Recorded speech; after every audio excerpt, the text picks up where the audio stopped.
तद्विद्धि प्रणिपातेन परिप्रश्नेन सेवया। जिस ज्ञान को तुम जिससे प्राप्त करना चाहते हो उसके प्रणिपात पूर्वक उसको साष्टांग दंडवत प्रणाम करो, सेवा और श्रद्धा के साथ में समर्पित हो जाओ, तब आपको कोई व्यक्ति ज्ञान देगा और तब आपको ज्ञान प्राप्त होगा। अकड़ करके आप ज्ञान नहीं ले सकते किसी से। इसलिए आप रावण के चरणों में जाकर के बैठो। और फिर लक्ष्मण जी लौट करके गए और जब रावण के चरणों के पास पहुंचे तो ही रावण ने मुस्कुरा करके श्री लक्ष्मण जी की ओर देख करके कहा, कहिए सौमित्र लक्ष्मण आप कैसे पधारे हैं? कहा कि भैया ने मुझे आपके पास ज्ञान लेने के लिए भेजा है। तो रावण मुस्कुराया और कहा कि हे राग लक्ष्मण, तुम्हारे भैया कोई साधारण पुरुष नहीं है, वे साक्षात भगवान है, ब्रह्म है। और जो साक्षात ब्रह्म है, जाकी सहज श्वास श्रुति चारी, सो हरि पड़े कौतुक बात। जाकी सहज श्वास श्रुति चारी,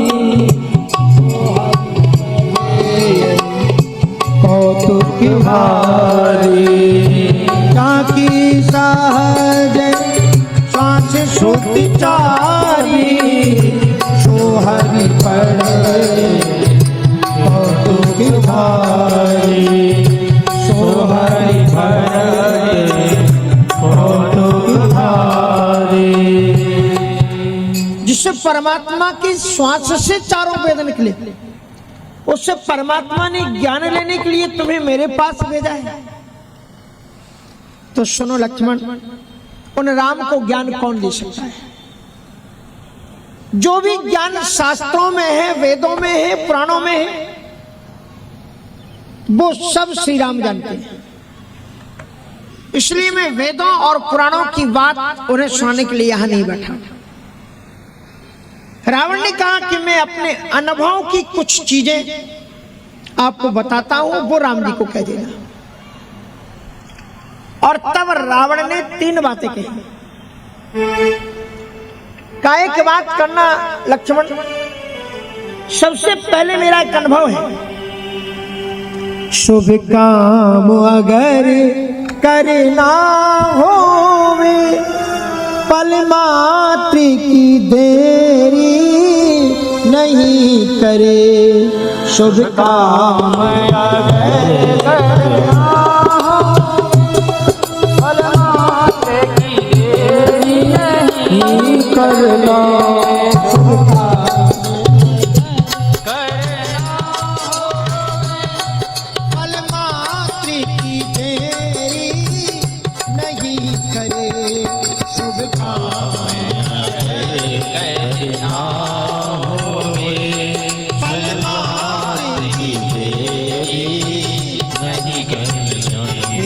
हो अशुभकारी अति संभावित, काले जितना वही काल सके। हो अशुभकारी अति संभावित, काले जितना वही काल सके। हो अशुभकारी अति संभावित, काले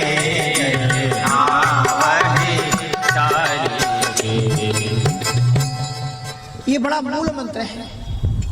इसमें कहते हैं अगर आप कोई सत्कर्म करना चाहते हैं, कोई अच्छा कर्म करना चाहते हैं, तो उसको ये मत कहो कि उसको हम कल करेंगे। इसलिए कबीर साहब जी कहते हैं कि काल करे सो आज करे, और आज करे सो अब, और पल में प्रलय होते हैं तो बहुरी करेगो कब। जो कल करना हो वो आज ही कर डालो, क्योंकि कल किसी ने देखा नहीं है और कल कभी आता नहीं। कल जब खड़े हो जाओगे तो क्या क्या कहोगे? कल कहोगे? कल कहोगे नहीं, ये तो आज है, कल तो कल है, कल कभी आता ही नहीं। इसलिए काल करे सो आज कर, और आज करे सो अब, में प्रलय होते हैं तो बहुर करेगो कब। एक पल में प्रलय हो जाती है तो कल पर अगर टालते हो तो फिर बहुर करेगो कब करोगे तुम, क्योंकि कल तो कभी आएगा ही नहीं। राजा दशरथ जी ने सोचा कि मैं कल राम को राजा बनाऊंगा, फिर वो राम को राजा बना पाए वो उनका ही कल हो गया। पल में प्रलय होते हैं बहुर करेगो कब। इसलिए हो अशुभ कार्य यदि संभावित टाले जितना वह टाल सके। शुभ काम अगर करना होगी पलमात्र की देरी, पलमात्र की भी इसमें देरी न करें। श्री लक्ष्मण जी रावण की बातों को सुनकर के मुस्कुराए, कहा महाशय आपकी बातों को सुनकर के तो ऐसा लगता है कि शायद आप कुछ करना चाहते थे और आप कर नहीं पाए। रावण ने कहा कि आप बिल्कुल ठीक सोचे, मेरा नाम रावण है और मैं चाहता तो कुछ भी कर सकता था। क्या कर सकते थे आप? बोले मेरे मन में कुछ तमन्नाएं थी पर मैं सोचता गया मैं कल करूंगा, मैं कल करूंगा, मैं कल करूंगा, और कल करते करते अब मेरा अंत समय आज आ गया। मेरे मन में 3 काम थे, मैंने 3 संकल्प कर रखे थे कि मैं 3 कामों को मैं जरूर करूंगा। कौन कौन से काम रावण ने सोचे थे? कहा प्रगट पुलस्त पात्र रावण की प्रतिज्ञा थी और बना के नसैनी एक स्वर्ग को लगावेंगे। खारो नील सिंधु को सुस्वाद में सुधा सोकर और ही तल दिवाकर को शीतल बनावेंगे। प्रगट पुलस्त पात्र रावण की प्रतिज्ञा थी, रावण की प्रतिज्ञा थी कि ये जो स्वर्ग जाने के लिए पंडित लोग कहते हैं ये पुण्य करो, ये दान करो, ये यज्ञ करो, बोले सारी मीमांसाएं मैं बदल दूंगा। मैं चाहता था कि सोने की सीढ़ी सीधे स्वर्ग के लिए लगा दूंगा और जिसमें पुरुषार्थ होगा, जिसमें ताकत होगी, वो उस सीढ़ी को चढ़ करके सीधे स्वर्ग को पहुंच जाएगा और जिसमें पुरुषार्थ नहीं होगा वो यहीं रह जाएगा। प्रगट पुलस्त पात्र रावण की प्रतिज्ञा थी बना के नशैनी एक स्वर्ग को लगा देंगे। एक तो मेरी प्रतिज्ञा थी कि मैं स्वर्ण की सोनी बनाकर सीढ़ी बना करके स्वर्ग के लिए सीधा लगाना चाहता, और दूसरी प्रतिज्ञा रावण की एक और थी कि खारो नीर सिंधु को सुस्वाद में सुधा सुके। ये इतना बड़ा समुद्र का पानी खारा है,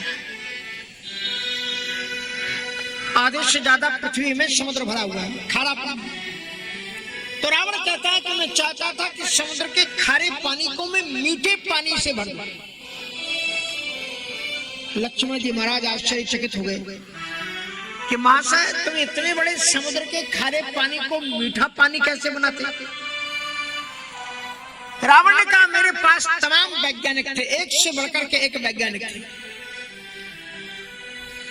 रावण के वैज्ञानिकों ने सोने की लंका बनाई और रावण कहता है कि मेरे वैज्ञानिक गुरुत्वाकर्षण से पहले तो समुद्र को कई टुकड़ों में बांटते और फिर गुरुत्वाकर्षण से सूर्य को बुला करके समुद्र के एक एक भाग के पानी को शोषित करवा देते, शोषण हो जाता, सूख जाता पानी। गर्मी में तालाबों का पानी जैसे सूख जाता है, रावण कहता है मैं उसी तरह से एक एक गड्ढे में पानी भरवाता समुद्र का और उसको सुखवा देता। फिर गर्मी में सूर्य जिस पानी को सोखते हैं वर्षा ऋतु में उसी पानी को वो फिर वापस बरसा देते हैं। लेकिन समुद्र का सोखा हुआ पानी जब वर्षा ऋतु में फिर बरसता है तब कैसा होता है? खारा होता है कि मीठा होता है? कैसा होता है? मीठा होता है। बादल उससे मीठा बना देते हैं।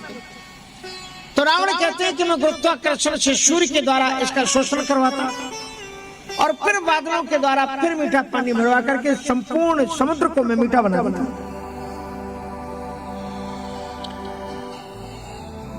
और तीसरी एक प्रतिज्ञा रावण की और थी, हीतल दिवाकर को शीतल बनावेंगे। दक्षिण भारत में जाओ, प्राय कर आपको लोग कृष्ण वर्ण के मिलेंगे, काले रंग के मिलेंगे। क्यों? क्योंकि सूर्य का ताप बहुत है, और जिन कंट्रियों में, जिन प्रदेशों में सूर्य का ताप, गर्मी ज्यादा होती है, वहां लोग प्राय कृष्ण वर्ण के, काले रंग के हो जाते हैं। तो कहते हैं कि हीतल दिवाकर को शीतल बनावेंगे। वो जो तत्व होता है सूर्य,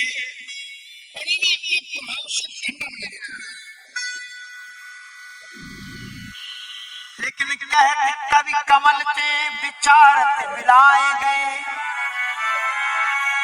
रावण विचार करते करते चला गया इस धरती से, और समय के चुकाने पुण्य कहाँ कर पावेंगे।